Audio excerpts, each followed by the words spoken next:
Sujan, please pick up the phone. Sujan, please pick up the phone. Sujan, please pick up the phone. Sujan, please pick up the phone. Sujan, please pick up the phone.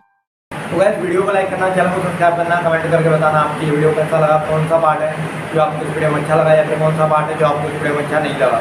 अगर आपको ringtone पसंद आई या फिर आप भी ऐसा कौन सा रिंगटोन बनवाना चाहते हो तो आप हमें कमेंट कर सकते हो। हम आपके लिए रिंगटोन बना के चैनल पर अपलोड कर देंगे, आप वहाँ से इसे जल्दी डाउनलोड भी कर सकते हो।